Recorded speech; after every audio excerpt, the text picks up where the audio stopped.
Welcome to the Nerd Party. I'm Darren Moser. I'm Philip Gilfus. I'm Daniel Prue. And this is City Alpha 3.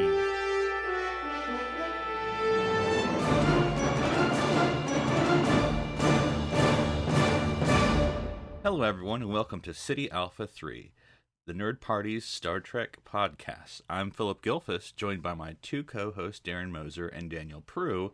And sad to say, but kind of bittersweet, I suppose, that we are the Nerd Party's only Star Trek podcast, because Punch It, our sister show, has posted their final episode with Shar and Tristan, and so we certainly encourage everyone to give it a listen, and if you haven't been listening, listen to their back catalog. So, but we thank all of them for doing those great episodes, both Star Trek and non-Star Trek related. Yeah, it's one of my favorite shows, and it's always fun hearing Shar and Tristan just come up with such amazing concepts and all that creativity. Yeah. So, but moving on to the future, lots of Star Trek stuff going on, of course. This is going to be our last episode before we start doing Star Trek Picard reviews, so interesting times. And speaking of new Star Trek, a new short trek came out, Children of Mars, so we can briefly talk about that. I guess we'll talk about it for the same amount of time as the episode lasted. I'll put the timer on the clock. So you're saying it's not Children of Time, is what you're saying? No. Time.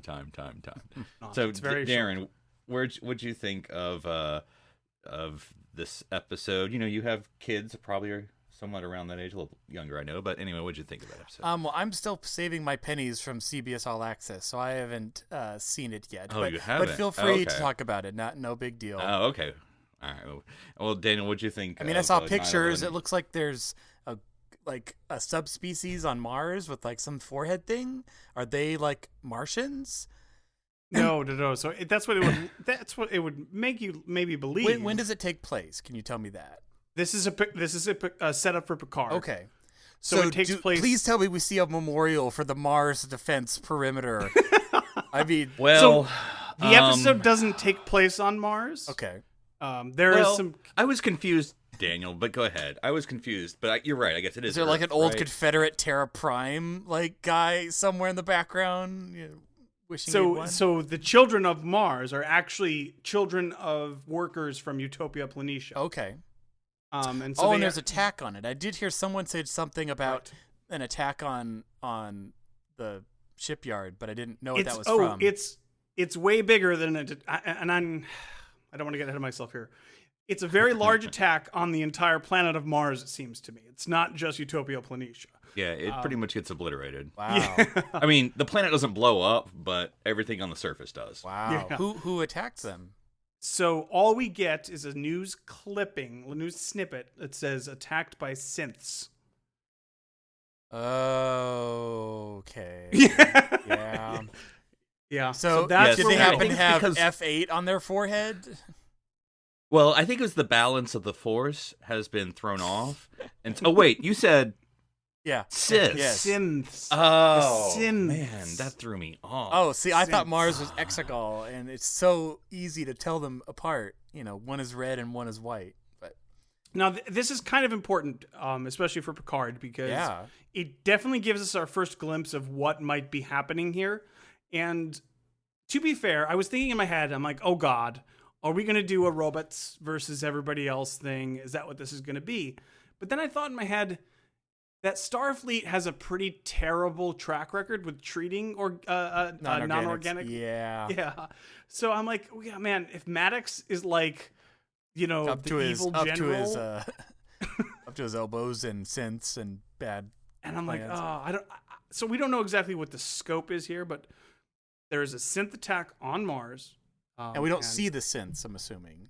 No. Okay. We see their ships, which are like triangle-y. Okay. It kind of reminds me, Again, Darren, all of The these most I evil Centauri. of shapes. It kind of reminds me of Centauri fighters that had that I sort of assume triangle all shape. of this footage. Oh, okay. I know what you're talking about. It's a Babylon 5 reference, Daniel. It's okay. Okay. Yeah, I assume all the big effects footage is actually from Picard, and I'm sure we'll see that That's true. when when Picard. We do get a glimpse of Picard. Oh. He gets a quote. Oh, on the screen. Isn't he like on? He's like in orbit, and he's like seeing the bombardment. Oh no! Sorry. We get a picture. You're thinking of Londo. Oh. We don't get it.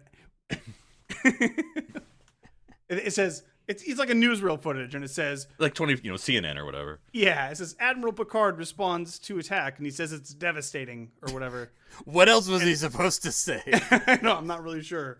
But so, also, anyways, that's it. I mean, of course, this isn't the actual story, Darren. I mean, like the 3/4 of the episode is basically shows these two young girls. And we sort of established through clips. I know there's actually very little dialogue. Actually, there's no dialogue now that I think about it. Right? Sort of has that sort of day in the life into dark. Into feel. Darkness beginning. You remember how that was all music and there was no dialogue in the beginning of Into Darkness, with Mickey from Doctor Who and the sick kid and whatever. But anyway, so you have these two girls, and it sort of establishes, they have parents, because you can tell there's webcamming with their parents, and the alien or the non-human, I don't know what the new species we've invented, the non-human girl is having fun with her mom. The human girl, there's a little dialogue. So the dad says, I can't be home this year, which I'm like, geez, that's pretty hard work at Mars. You can't be home for a year. I mean, Mars is not that far away from Earth, and in the 24th century. Anyway. Tune him back in 6 years. That's what they say, right? And so that girl's kind of pissed off, and so she starts bullying the other girl. And so there's sort of clips about she, throws her books down, and then sends her makes a bad drawing of the teacher on her pad and sends it to her pad. Which I had this reaction, Daniel. But I was like, I don't want to be the nerd. I'll keep it to myself. But my wife, Jessica, said, hey, with their technology, wouldn't they know that the other girl sent the message? I was like, yes. But I don't know. It's weird. That whole sequence of events with the two kids, I feel like I'm torn. Is it supposed to be, to me, it came across as almost like accidental negative interactions. Like the first time they like that one girl bumped into the other one, but it didn't seem malicious. It just targeted. Like she was being careless. And then the same thing. Like she was just being pissed off to the world and didn't care who she hurt. Right. Yeah. But like when she sent the picture to the other kid, she was like genuinely smiling. I thought she was trying to be diplomatic. This teacher, am I right? Right, exactly. But anyways, it's neither here nor there. But yeah. But then, like, when they kicked each other's ass in the hallways, then I was like, well, yeah. A, where are the adults? B, of course, then Jessica also asked, is this Harry Potter for Star Trek? Because, That's funny. There's a snake in my boot. That's funny.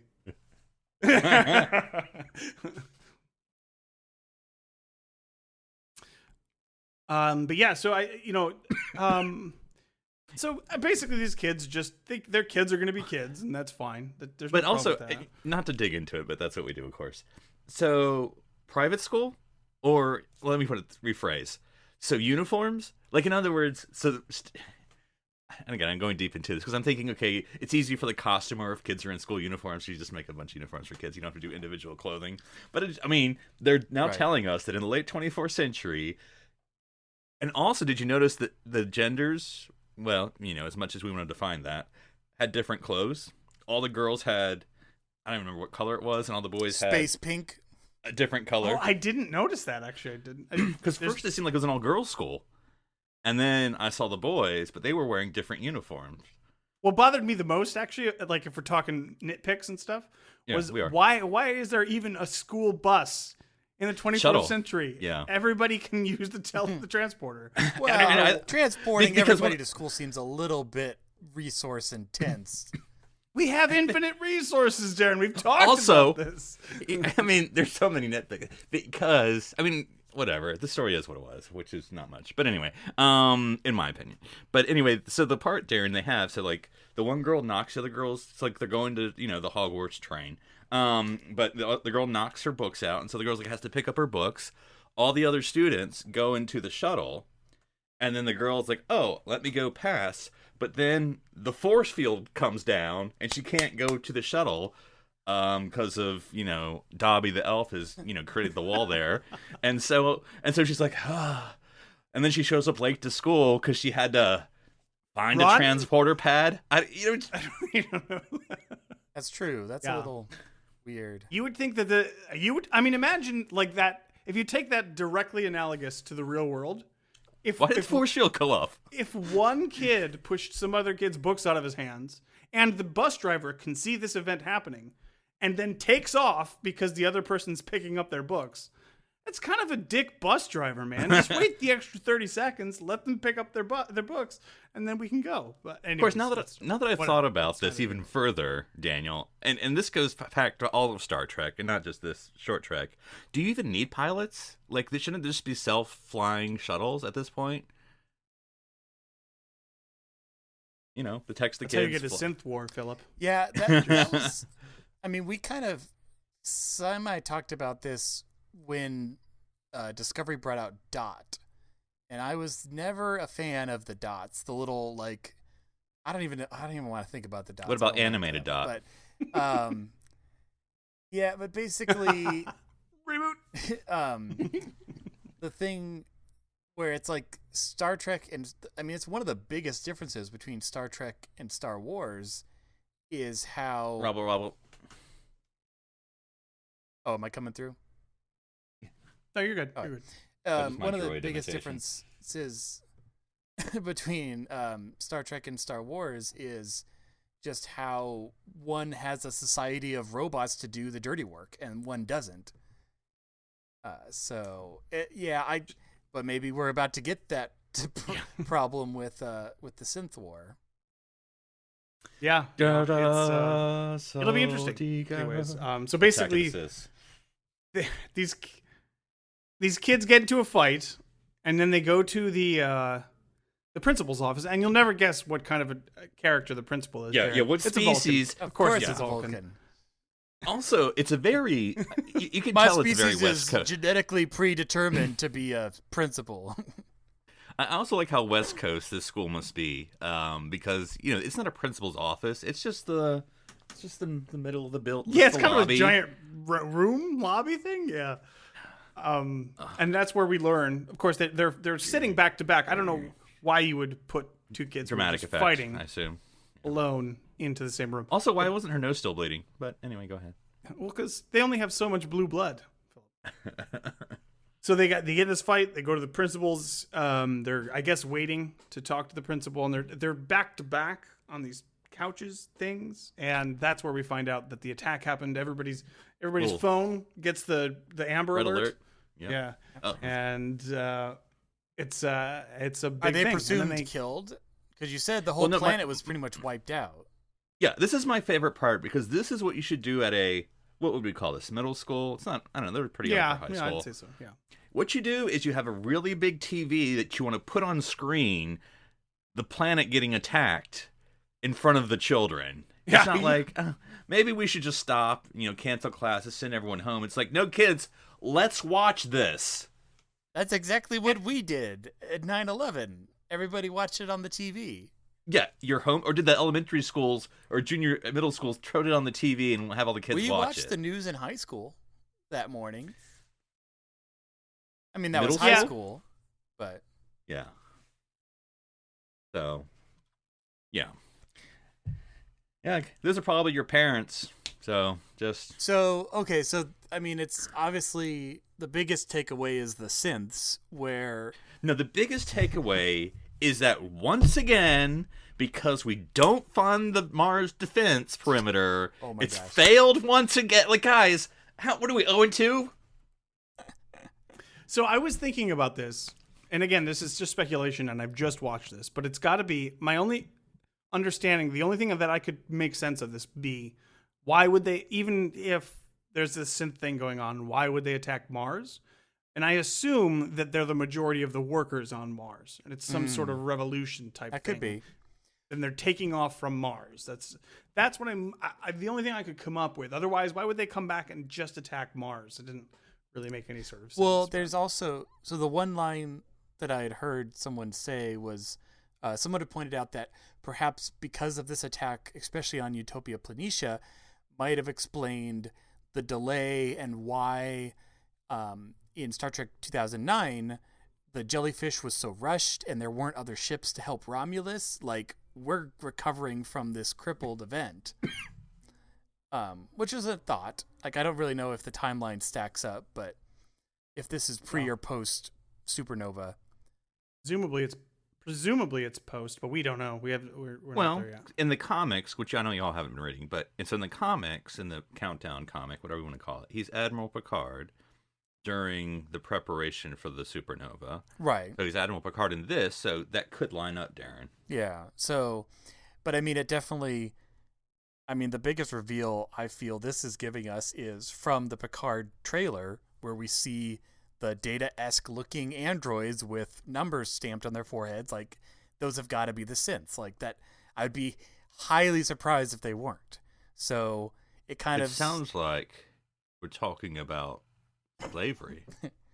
And is it that a race, Commander Maddox? And won't we be judged by how we do? I want to see him like pull up that tape and just play the Starfleet record of that court and just own Maddox. Like, I called this. And you're muted, Daniel. I was thinking about this. I want Guinan to have a whole I Told You So episode. If this turns out to be that. Because I'm like, wait a minute. We dealt with this. We had this whole thing. And nobody listened to anyone? Like, what the? I don't know. There's so many aspects in play. You know, it's like partly the Borg and partly Data. Who knows, like, what 2009 and the Romulan stuff impact has had on all this. But we've seen in Voyager with how they treated the doctors. Right, the Doctor.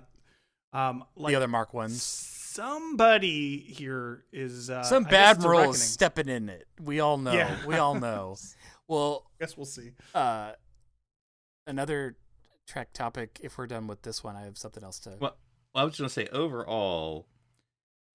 I mean, it wasn't... And I don't know, Dan, because overall it wasn't a bad story... But like many of the short treks, and honestly, I mean, and this is me, so listeners, please, you know it's me. Like Discovery itself, all of these stories are great if they weren't Star Trek.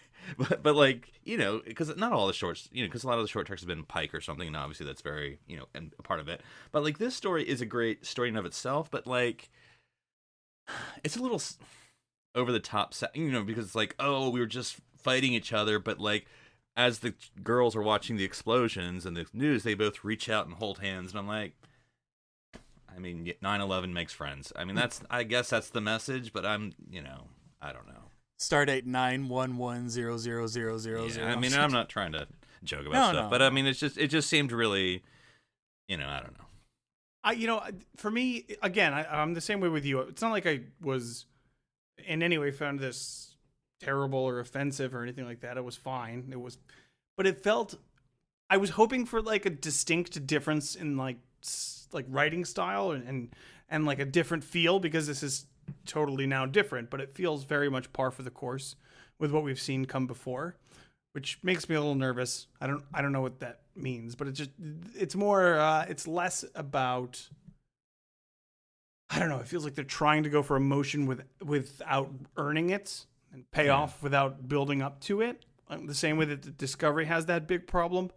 I'm just nervous that we're going to get more of the same going forward, but we'll see. And already been renewed for season 2, Star Trek Picard, 2 seasons at least, and Discovery renewed for season 4, so 2 more seasons of Discovery coming. And there's 2 more live actions being talked about, and I don't know what else has happened in the past 5 seconds in Star Trek. But anyway, Darren, what do you got for an update? So I just finished reading Collateral Damage, which is the latest Star Trek The Next Generation book.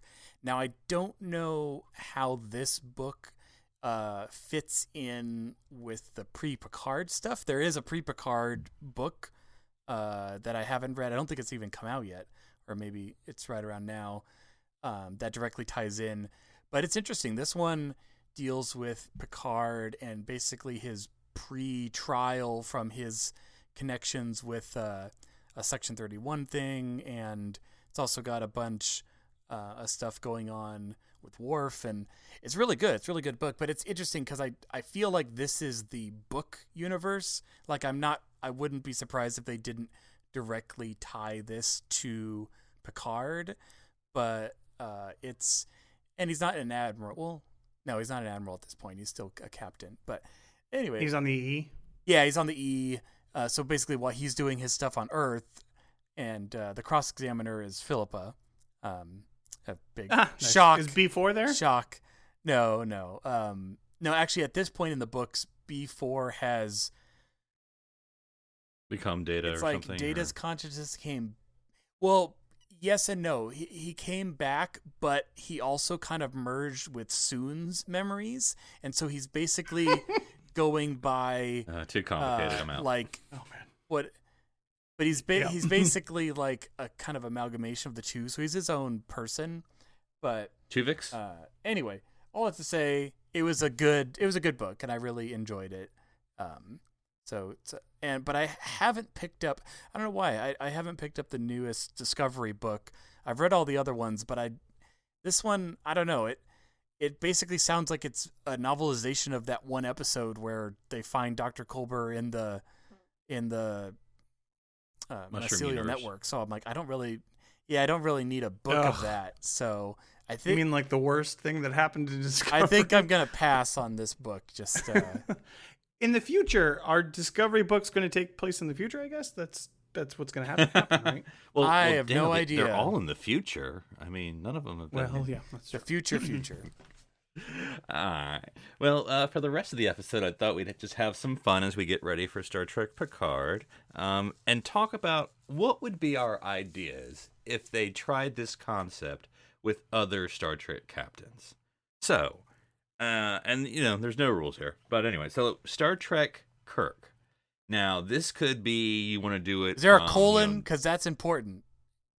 Well, knowing Shatner, yes. But it could either be, no rules. It could be either like you're doing this from the end of the third season after they got canceled, and then it's like 1975 and nothing's been made, and they're like, we want to bring Kirk back, Star Trek Kirk. Or if you want to do it at the end of the movies, or you want to do like it at they the made end of Star Trek Kirk. It's called the motion picture. Well, see, the thing is, it's just kind like of what Picard, it feels like. Yeah, it kind of is. It kind of feels like that. Yeah, but it can only be about that character, and only have. That's the motion 2 picture. No, I'm just kidding. It can only have 1 or 2 or 0 characters from their series. It has to be like the concept of Picard. You know what I'm saying? So it has to be built around that captain's future, and you can bring in whatever cameo. But not. Yeah, but they can't be primaries. So you can't have like, it's Kirk and Spock. No. It's Star Trek Kirk.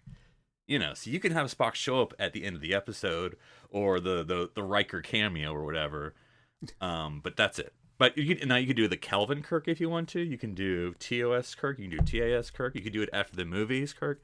Whatever. But it just has to be set 20 years in the future from whatever you think you're starting from. Can it be alternate future where Kirk doesn't die on the Genesis planet and he is amalgamating into 23rd century life?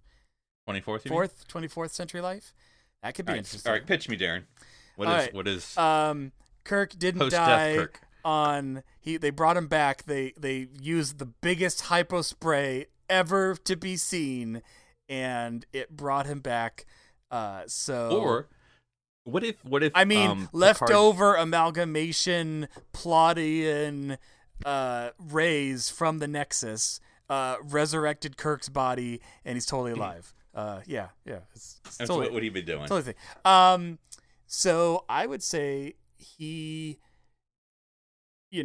had enough of Starfleet. It kind of, they say people who live through history, like you kind of just see the same cycles of war and everything, and he's just kind of done with that. And so he actually goes off to be like a governor of a frontier planet. So it's much more grounded. It's like one planet. We're not zipping around in the stars, but there's a new sheriff in town. Yeah, new sheriff in town, and Kirk. And it would just be, a little bit of DS9-ish, but on a planet. Listen, are you doing The Mandalorian? No, I'm not. You just wrote? No, I'm not doing The Mandalorian. Okay. Although I did see a funny post where someone was basically writing like a breakup letter with Firefly. Like, I waited for you for 10 years. You didn't come. So here's my new love, the Mandalorian. And they're not wrong, but that's what I would do. I would do governor of Frocus 3 or something. I don't know. Some frontier planet, and then eventually like maybe one of our cameos comes and is his deputy or something. Or lieutenant. Mm-hmm. What would be like? Talk to me about like, is this it's a lawless planet or what is? Well, it's just a frontier planet where they're really deep. They're like on the edge. Yeah, they're at the edge of the Federation. They don't have a ton of resources. What kind of animal does he have, and how is it named Spock?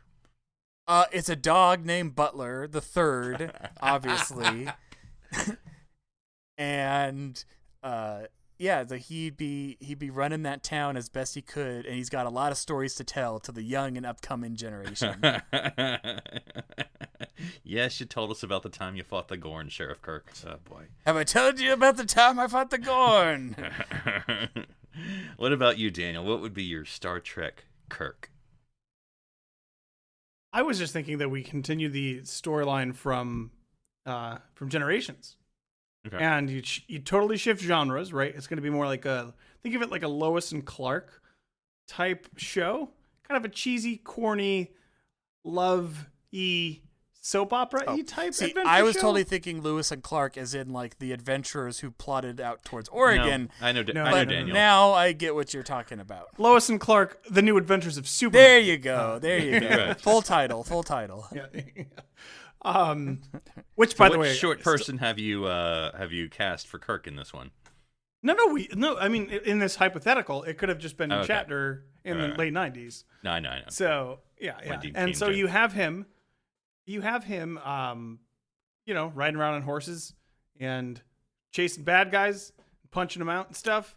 And wait, but he comes did you home. just make Walker a Texas Ranger? Sure, there we go. I need to see the roundhouse kick. You got it. Well, you'll get to see it 10 times. Yeah. well, Actually, the thing is, there's kind of a you'll see the close up of Shatner about to do this, and then it's the far way, clearly a stunt totally double, a stunt double doing the roundhouse, and then back to the close up.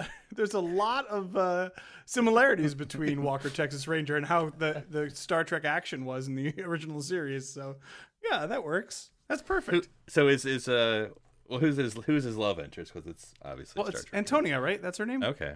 Yeah. I don't know if she'd still be alive. So like. It's the Nexus, man. Yeah, of course. Oh, so it's just set in the Nexus? Oh, so the whole thing's in the Nexus? Oh, my gosh. Okay. The Nexus generation. You could even kind of like add in like a bit of a Groundhog Day situation in there, too, because... we're trying to get it right, but it's reliving these same scenarios over and over and over again. But that's if you want to get crazy with it. I could never make it to the bedroom. It's always... You could bring in as a cameo Whoopi Goldberg as Guinan, and she's almost like the Al to his Sam. Like, how do I get out of the Nexus? She's going to be in all of our pitches. You could go in a lot of different directions with it, for sure. Yeah. Now, if I was more clever, I'd probably So what set it song is Teal. playing on his space radio when he wakes up? But I really should do after TOS, but I'm actually going to continue what y'all are doing and to steal it. But I'm going to steal Darren's idea, but go in a different direction. That's a great idea. It's after Generations. Kirk has died. Except what happened, the scene we didn't see, is that Picard faked Kirk's death, and Kirk is going to be like, "Oh my I want to be Lord. Anonymous. I want to be anonymous because look, if they find me, it's going to be a whole to do." Shows up to his own funeral. Way. Oh man. Yes, exactly. Oh. So Star Trek Kirk is him setting up out his own, and so he could either be still in Federation space or go outside of Federation space. Just he knows, or he thinks he knows that look, all of his friends are dead, more or less. And so he just wants to talk. Maybe still around. He doesn't know that. Well, he's retirement. Well, actually, I don't know. But anyway, yeah, I don't know by then. We don't know. He could have passed away in the past 5 years. Spock's still around at the time of Generations. He's working. Yeah, but on Romulus. You think Kirk's going to go to Romulus? McCoy's probably dead. I mean, I'm not saying he has to. I'm just saying they're alive. But yeah. But Kirk is now going to maybe, well, he does. He has some regrets, and so he's going to start paying some visits anonymously. Well, it doesn't even have to be anonymous, because, it's been like 100 years or 75 years. But he's going to visit the places he left undone. So some will be some we've heard of in TOS. Okay. Hey, whatever happened to that planet where I killed the computer god? Because it's not the frontier anymore, because it's now been 75 years. Maybe he's just checking up, because it's sort of like a Kirk goodbye tour. Let me check to see what happened to these places. Right. Did everything turn out all right, or did they not? And like some places will be ones we've heard of, like maybe it'll be a TAS reference or a TOS reference, and then some will be like we've never heard of them, but they took place during the 5-year mission. Can it be like a Sliders crossover where he goes, the first planet he goes to is the Guardian of Forever, and then he's sliding home and he's showing up at all these other planets? There you go. All right, so that of course takes us to perhaps a difficult one, Star Trek Sisko. Ooh, yeah. So I'll let that sizzle in your brain for a second. So Daniel, I know you love Bajorn Gods. Where are you taking Star Trek Sisko? So 20 years after the end of Deep Space Nine, what's going on? I have two really good ideas, I think. Mm-hmm. I'll give you them both real quick, and then we can expand on one. I'll let you guys pick. Mm-hmm. I was thinking either you do a Benny Russell spinoff, okay, where he goes back into that world, and then you just have... You exist in that world and you live for the third time. Because it's real. Or you go crazy with it, and because he did. I thought that was the Benny Russell. Padded room. Yeah, that's the Benny Russell. Yeah. You go crazy with it, and literally Sisko. Every episode of the Sisko show could be an anthology show where he's literally just jumping all across the Star Trek universe, different time periods, different places, kind of like a quantum leap. Because he's a prophet. Sort of, because they don't see time things. Has no meaning. There's no linearity in anything. He's trying to teach a junior prophet about linear time by jumping around. He just shows a lot of up baseball in games, 23rd century, whatever, and then he jumps to, whatever, and it's more of a time travel show than anything because they don't know the difference. But I was thinking that would be something. I like the Sisko show. I like it because then you could really tie in, because he could go to Season 1 Discovery, he could go to Season 3 Discovery, he could go to TNG, he could go to TOS. He's basically a Q. Like, almost. Yeah. I mean, not that we really saw a lot of prophet power outside the wormhole, but, he's got enough. He can't affect, events to a crazy degree. Right.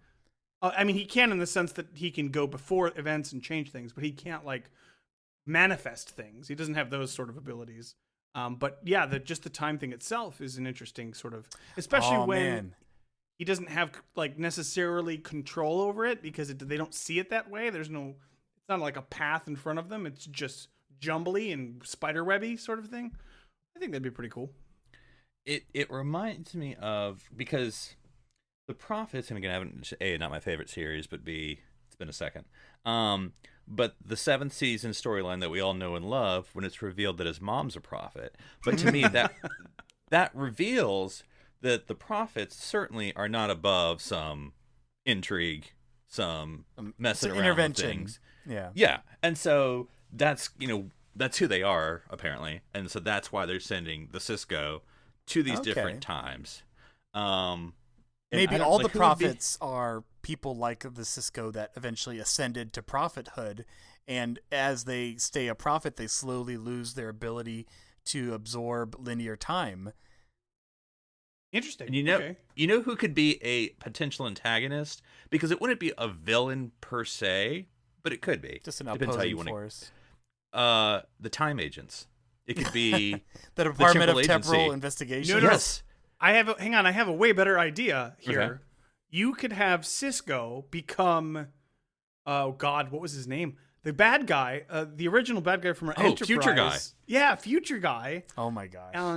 And Daniels could be involved as well. Yeah, that's what I was thinking. Crewman Daniels of how to get involved. So yeah, and the time shift, the relativity people also could get involved. Again, all Right. of the time traveling shenanigans that Star Trek has done, and they've done a lot, you could easily incorporate into the show. That would be Sometimes super they'd fun. work together, sometimes they'd work apart. Because like I had an initial thought where, what if Sisko, when he with his newfound powers, thinks, "Oh, I'm gonna just kind of smooth things out, fix the timeline a little," and he goes back to, the Gabriel Bell incident, and he's like, "Oh, I'm just gonna save Gabriel Bell, and then I won't have to step in," but it just messes things up even more.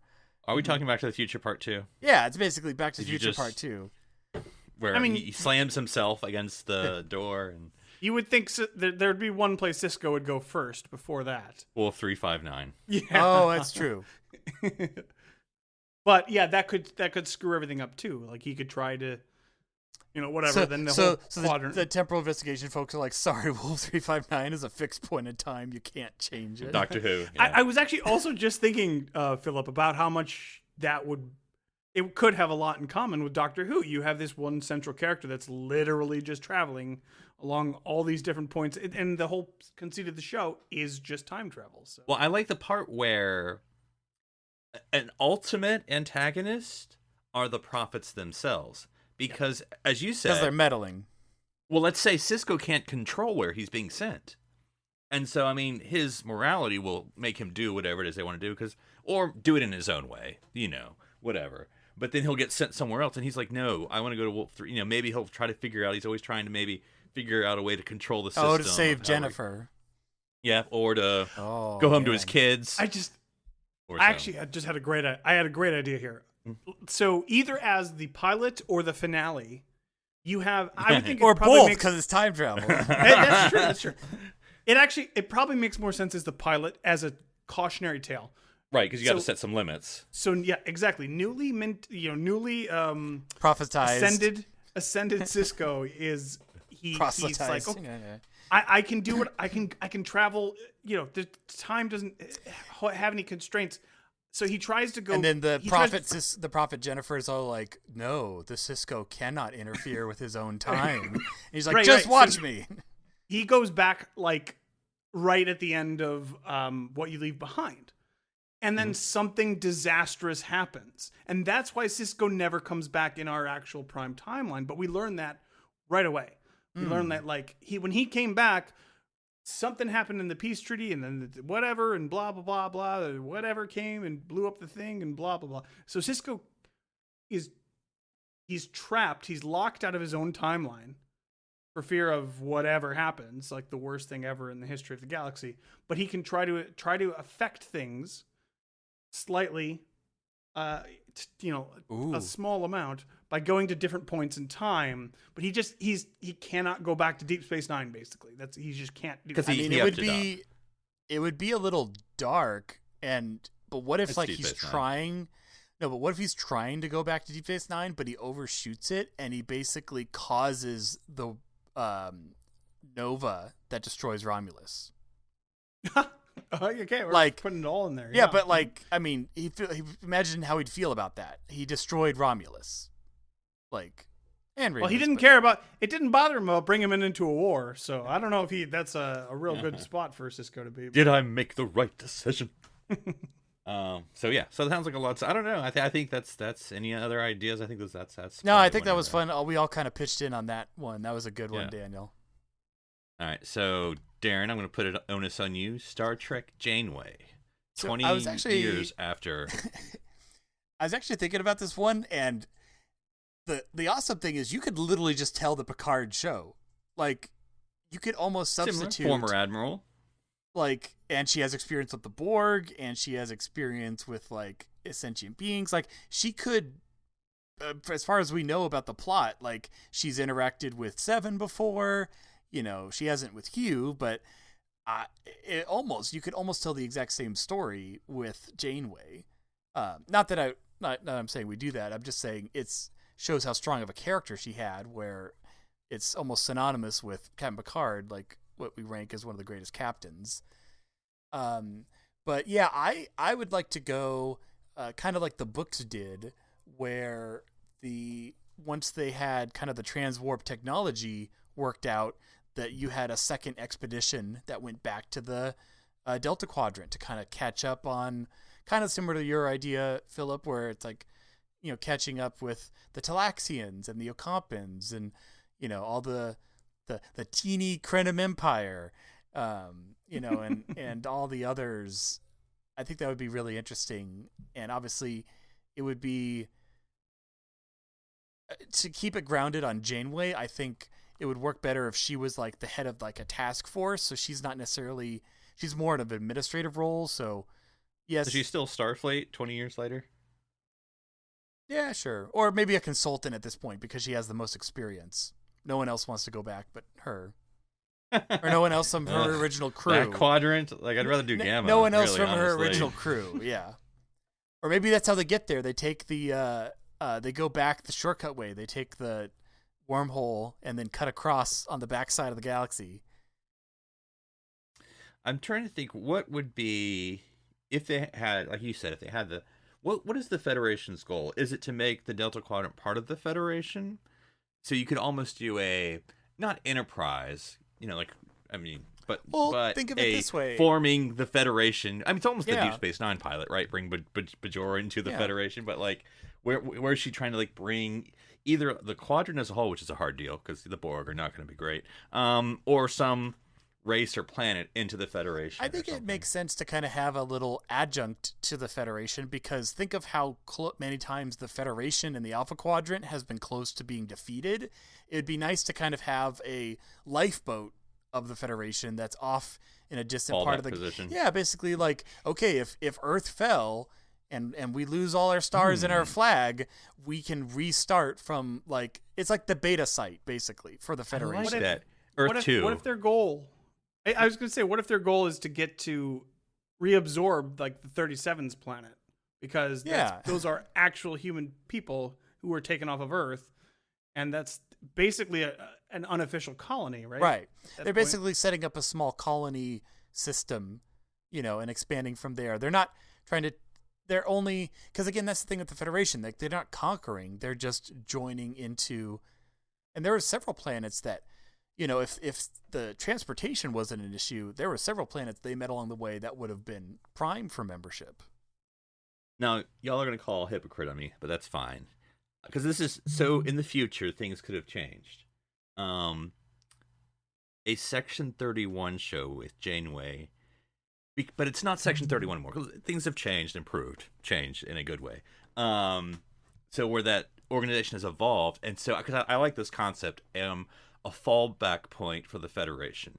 If that has our ideals, that has our customs, but you have to like set up a bunch of things, which sound boring when you talk about like, oh, it has to be like a place where the government could be and starships could be made or people could live or colonies, but like kind of an intrigue thing, because it almost has to, because it's completely hush hush, because no one can know about this because this is complete secret stuff. Or about maybe having they this had fallback Federation.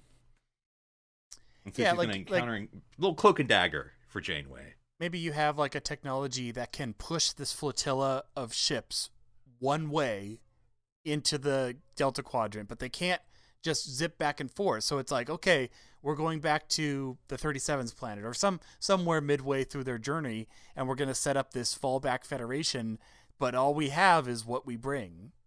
So guys, I'm not saying the first episode. I'm going to go with Daniel here for, first or last. I'm going to go with the last. Tell me if this is too much. So we get a good season, assuming it's renewed by the second episode, right? So we have this good series of Janeway doing all these before the pilot. That's when you got to do it. Exactly. But somehow in the season finale, the transwarp conduit or whatever gets destroyed, and wait for it, she's stranded in the Delta Quadrant. Boo, boo. Oh, a little too repeat of the Voyager, you mean? Well, and my only reason of saving grace would be, because again, we've had and the then whole she's season, just like, so not again.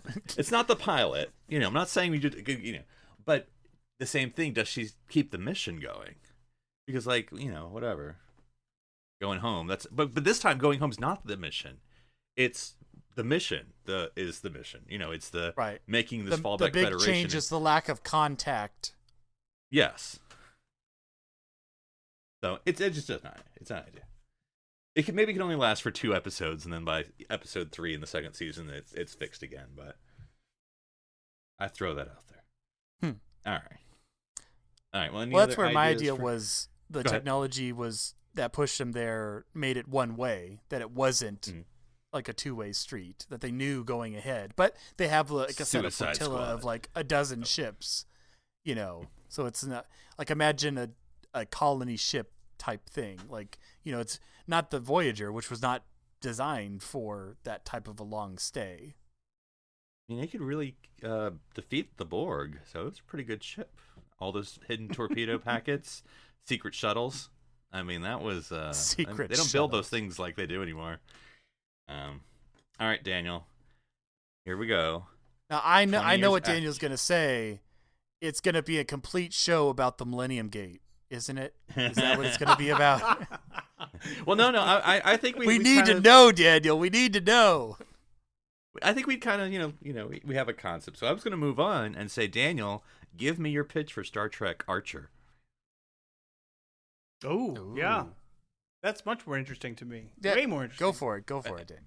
And I'll just set it up for you. I mean, not that you don't know, but I'll just set you up here. So according to the canon, it would have to either be pre, during, or post presidency of the Federation. I don't have the things in front of me of how long, but anyway, go ahead. Oh, was he a president of the Federation for a while? Yeah. Well, in the Mirror universe, into the Mirror Darkly, if the screen freeze, Yep. So basically you can look at Archer as George Washington, essentially. Right.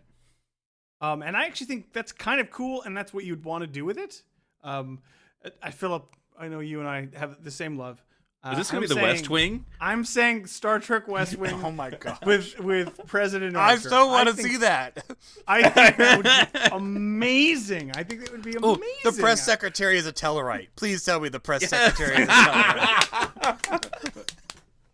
I love it. I mean, this series writes itself. In fact, it does. It really does. Oh man. He requests a Vulcan vice president just because he's used to it. Yeah. Come on. This would be incredible. You have like, in terms of like lore building and world building, like you would have to be able to set so many precedents and, oh god, I think it would be awesome. I think, of course, Scott Bakula would be great at it. He has the right amount of energy for this. I just think it would be. By the way, it's not too late, CBS. So call me up. President Archer is a They have great 2 idea. shows to fill, Daniel. So. Yeah, by announcing that they had 2 shows to fill means they're wanting it. They want ideas, Daniel. I think it would be a great show. I really, really do. And the thing is, Enterprise initially was pitched as at least for the first season, was supposed to be set on Earth and be kind of political. That they launch at Earth the end of the first season. Yeah. And it didn't happen that way, unfortunately. Whatever, that's fine. But now you have this great character that you can build it on, and then you can flesh out some of the other Enterprise characters that never really got a chance, and build some new characters in there, build some stuff that goes into the future that we, maybe some connections we're not expecting. I think this show would be amazing. I mean, like every 5 episodes, I know Darren would love this, they would add a different star to the flag. Because, there'd only be like 5 stars on that first flag. Yeah. Hey guys, today we're adding another star. Bing! Oh, okay, no wait. So instead of maps. Instead of like the nuclear football, he's got the star. It's an official. It's connected to every. It's just filled with little felt stars. No. So he opens it. He gets to choose where the star goes, and then every instance of the Federation flag across the domain updates automatically and adds the new star. It's called of course, it's called the Bestie Rots football. So there you go. I like that. So that's how they keep it all in sync. And then they're like, oh, now we're the original 13 stars of the Federation flag, and you just keep adding to them. And oh man, I keep dying at Tellarite press secretary because that. Next question. They're all cowed. Yeah. And we can throw... they all have the recorders on their heads, like in generations. Get that damn thing out of my face. That would be funny. He has a bucket next to him, and every time they get too close, he just crushes it in his hand and drops it in the bucket, and they go pick up another one. And because they're going to establish the I don't know what you call the official residence, but the president's place in Paris. And so probably for a summer he'd go vacation in Lavar. I hear it has some nice nice wine there. Ooh. Maybe he meets a certain family. I'm just saying. Man. It's a little too fan service on the nose there. No, as long as it's not He's in played, France. As long as it's not played by Patrick Stewart, we're fine. We can totally do that. So that would be cool, man. And think about it. You could have like he met the family settled the first Martian colonies. I mean, it's a very famous family. Yeah. You could really redeem a lot of those characters. I mean, obviously, T'Pol would probably become ambassador to Vulcan or whatever like that. But I'd like to see like Hoshi, be on his team still, and but she's grown in confidence or something like that. Yeah, I mean, she should really be the press secretary, but anyway. Yeah. You'd want to be careful that you wouldn't. Maybe she's like co press secretary, and it's like a great point of contention between her and the. Well, I think these pioneers. I mean, we could do whatever we want, but the pioneers of Enterprise would have spread out. So it'd be and he goes on a goodwill tour of. Is Shran his running mate? Please tell me Shran is his running mate. See, that's too much. That's fan too service. much. Okay. Yeah. You would want. He's an ambassador. He's an ambassador, Shran, or something. Yeah, he could show up. Yeah, but for not sure. too much. For sure, absolutely. Yeah. But that would be so fun. I really think that would be a really. And then you take Star Trek in a different direction. Yeah. Can we get the moment where Shran calls him pink skin in front of like 3 African Americans or something, and it's just and everyone goes, why that was and he's like, that's President Pink Skin. President's pink skin to you. Wow. Because I like it because you would explore a lot of unexplored things, because it'd be more or less totally civilian. Right. Because I mean, he's not Starfleet is technically not a military you would see organization. the Starfleet, commander in chief or the chief admiral report to him, but that's about it. That's true. Like he's not part of Starfleet anymore. He's part of. That'd be cool. Yeah. I wonder who you would want someone important to fill the position. The Admiralty. The chief admiral. Like what would you call him? But I don't know what you call him at that point. But anyways, chief of Starfleet operations, secretary. The Secretary of Starfleet or whatever, right? Like, who would you have fill that position? Position. Like that would be a really cool. It depends what because these are our rules. We can do whatever. I would theoretically, I would posit not an Enterprise person, but think TOS or Discovery. About, and it doesn't have to be an actual cast member, but it could be a previous generation Discovery or TOS. I'd say a human or a Andorian would be good in that role. Well, I think with Archer he'd want diversity, right? Because he'd want everyone represented. So you'd have to have an Andorian, you'd have to have a Vulcan, you'd have to have a Tellarite. I got it with the press secretary, so check that one. But also representing the whatever new and this you could really explore some things like either aliens we've never met or aliens we've seen in the background, but that they were really important at the beginning we don't know about. You could have a Denobulan. Can the head of Starfleet be what is it? Emrys's race? The cat? The Caitians? Yes. Yes. Well, there was that one Caitian in, I think, Star Trek... Beyond? 4. Star Trek 4. Sorry. In the ambassador scene or whatever. And it was it looked like a Black Panther, kind of. It looked really cool. Yeah, like a Caitian. Or Eros, just go with something off the wall. He's got his third arm. We still have a lot of ones we haven't used. Yeah, so I think that would be great. I think that's our winner. I want to lead with that one. So I think we could do Discovery. I think President Archer is going to be the title of this episode. So. Wait a minute. If we did Discovery, who are we going to do? That's why we're not. Is it Saru? Is it? Because they're already 1,000 years in the future. Star Trek Saru. I would watch a Star Trek Saru show. I would watch a Star Trek Saru show, but I don't know what that would be. We don't know enough about where. We don't know where they ends yet. I think that would be. I would postulate real quick that it's in the future. He's ended his Starfleet career honorably. Did he come back home? Yeah, he goes back home and he's trying to help his people. Like, no, I mean he's the future. He's 3,000 years. He's 1,000 years in the future. Okay, fine. I don't want to talk about it. Figure it out. But, I mean, they obviously don't get back because the Star Trek Section 31 show never happens, right? I don't. Well, hang on. Can we figure it out?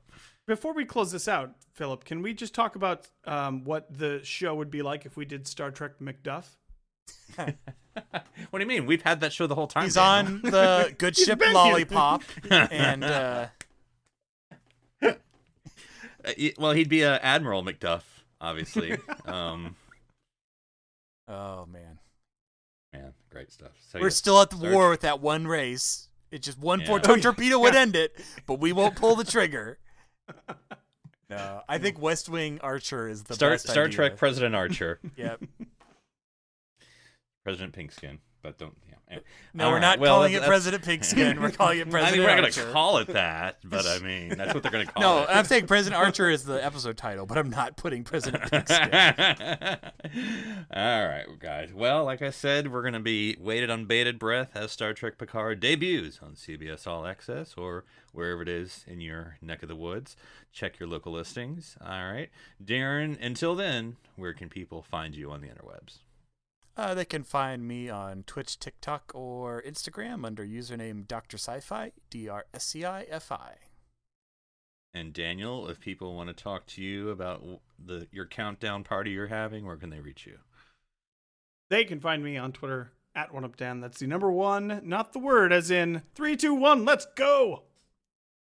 And if folks want to talk to me about President Archer, they can find me on Twitter at NCPublicServant. Well, until next week, and all things Star Trek Picard, I'm Philip Gilfus. I'm Darren Moser.